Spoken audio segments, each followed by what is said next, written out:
Peninsula Credit Union offers time to 501c3 nonprofits to get their message out on iFiber One News Radio. Here's one of those conversations.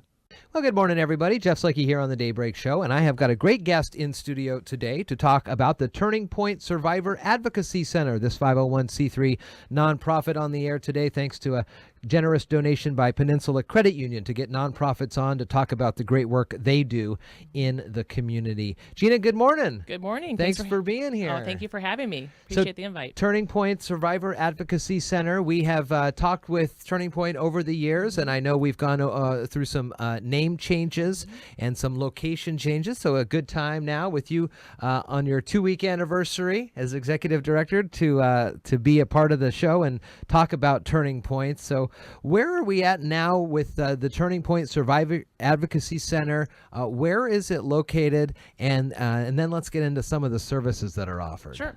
Well, we have 2 locations. Our shelter is at 210 Pacific Court in Shelton, and we recently opened a resource center out in Belfair. Oh, nice. And there we don't actually house women and families, but we will do intakes with them, give them local resources.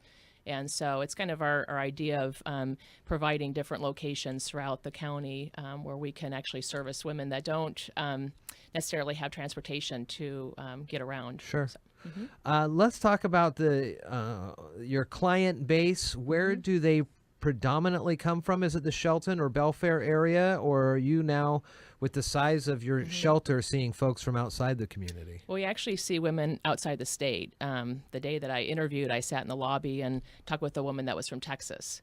So we actually do occasionally have women from out the state, throughout the state, predominantly from Mason County, a lot from Thurston and Kitsap.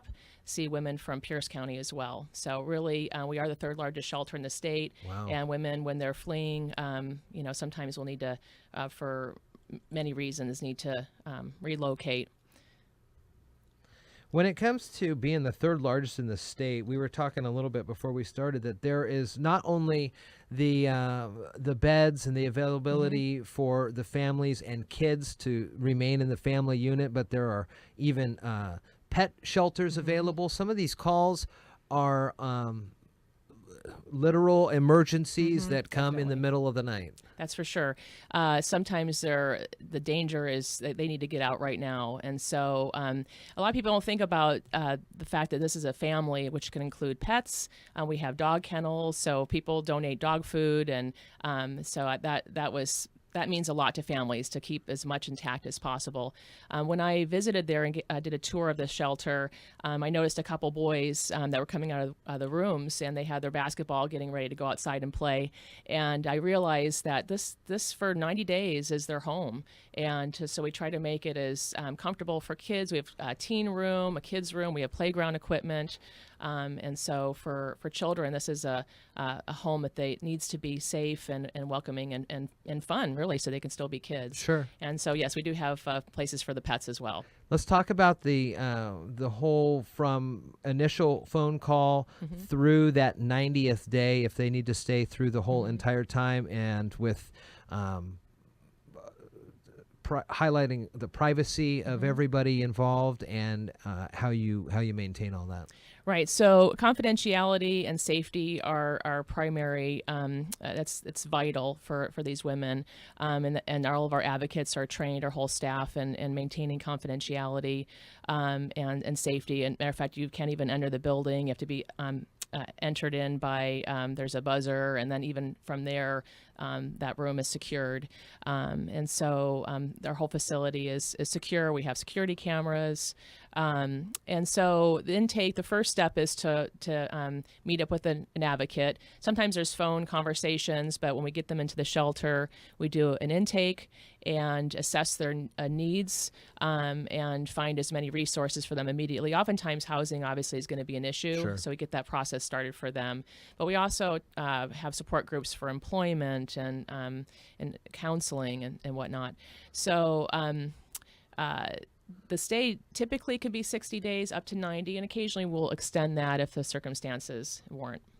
When it comes to the makeup of your clients, from what I've heard and what I've talked with folks over the years, predominantly female, perhaps with kids.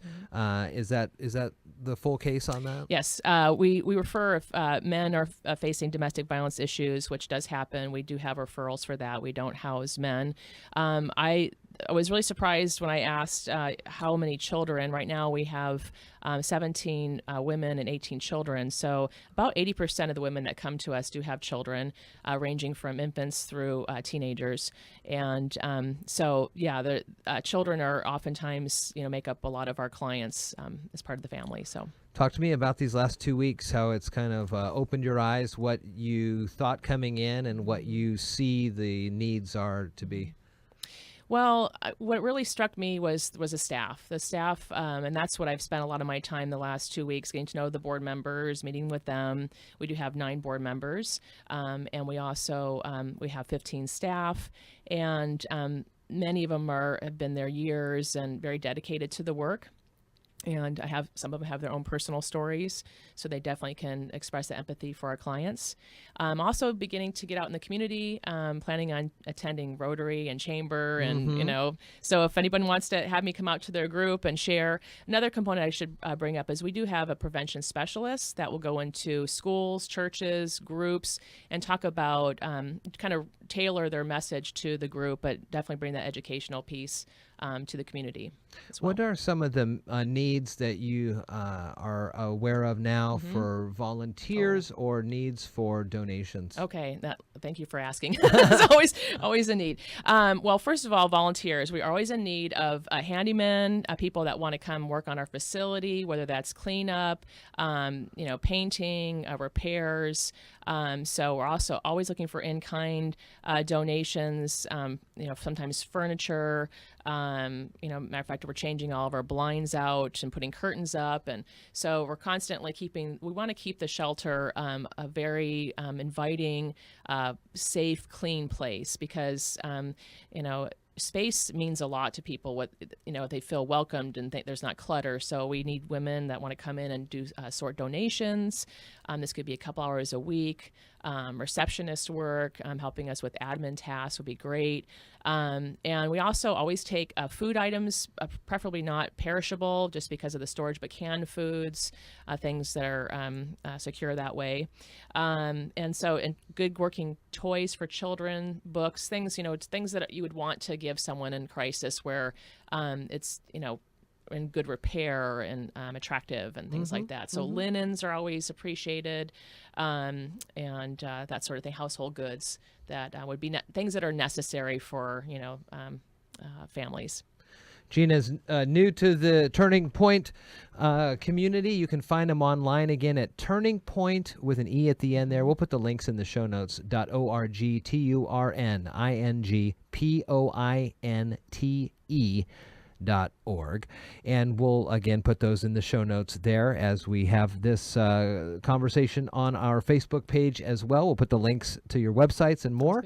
Gina, it was nice to meet you. Nice to meet you too. And thanks for being a part of a great organization. Thank you. I'm excited to get to know folks in Mason County. Again, thanks to Peninsula Credit Union for offering up time on iFiber One News Radio's Daybreak for 501c3 nonprofit organizations who want to get their message out to you. If you're a nonprofit who'd like to get a word out, email Jeff at ifiber1.com.